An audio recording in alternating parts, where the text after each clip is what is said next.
bismillahi rahmaani rahim alhamdulilahi rabbil alamin wasalaatu wasalaamu ala ashraf almursalin muhammadin wa ala alihi wa sahbi ajmain. mbokk yi asalaamaaleykum wa rahmatullahi wa barakatuhu. jamono yi yàlla def na nattu ñun jullit ñi ba daanaka dafa mel ni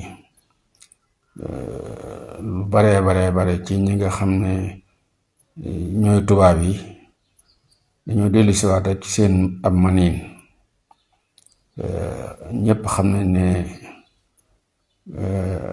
ñoom ñoo créé Israël na ko sos. ñu xam histoire ñëpp xam nañ ko, te itam dafa am liggéey buñ koy liggéeyloo, mooy rek fexe ba jullit ñi daal duñu jëm kanam.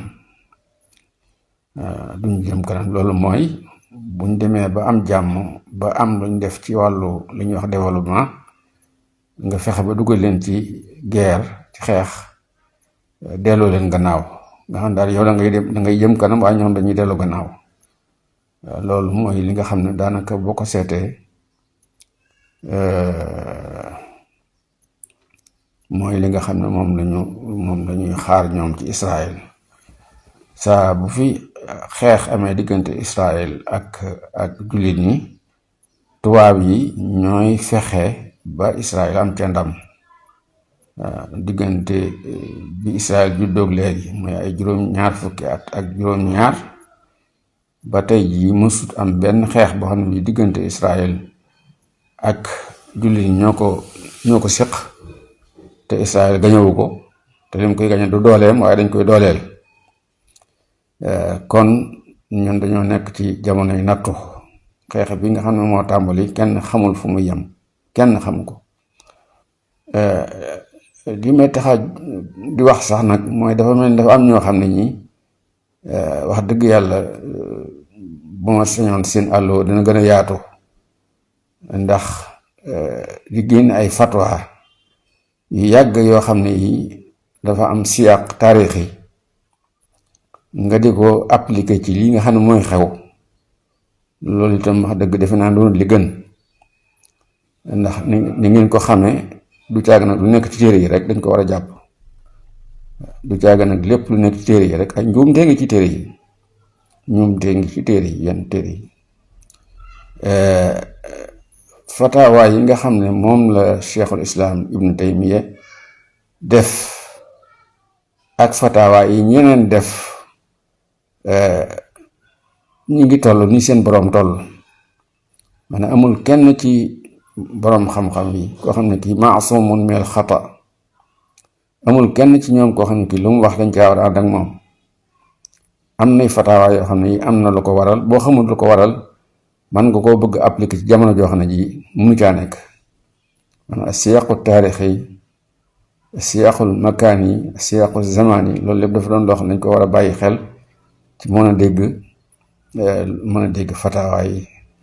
man yaakaar moo ne ahlu sunna wal jamaa ku ci askan sa bopp am nga benn intérêt ci di mel ni kon kuy farle Israël, ndaxte iranien yi ay majoos lañu, wala xulaatu chia ak majoos ñooy yam nangam fatawa yi nga xam ne ñëpp xam nañ ko, yoo xam ne dafa amoon jamono jum juddoo woon, am lu ko waraloon, am ay taxawaay yu ko waraloon. yooyu fatawa dana xaw a doy waar lool nga koy appliquer ci jamono jii. dëgg la nun ànd doon ko iranien yi ci wàllu positif, waaye fii nu toll tembe moom man Iran laa àndal contre Israël, te yaakaar naa loolu moo gën a jaadoo. loolu nag nit mën naa dem di génne fatawa loolu neex ci xolam lool, mu defe ne def na lu rëy te fekk deful dara. bu fekkee état bu mel ne Israël ak li mu def ci ñaawteef ci jamono yii ñëpp yëg ko, nga naan bu dee yahuud ak xulaatu chia ñooy xeex suñu yoon nekku ci wala nangam man daal yooyu fataawa moom dama defe naa ne bañ koo génne moo gën ci ñun, ndax nun dong nekkul ci dëkk bi. te buñ dee wax yenn yi jeexe jamuy am ci ñi nga xam ne amuñu xam-xam bu xóot mooy ne daal ñii ay mutatarrifoon lañ, kenn mu tëddeegoog ñoom.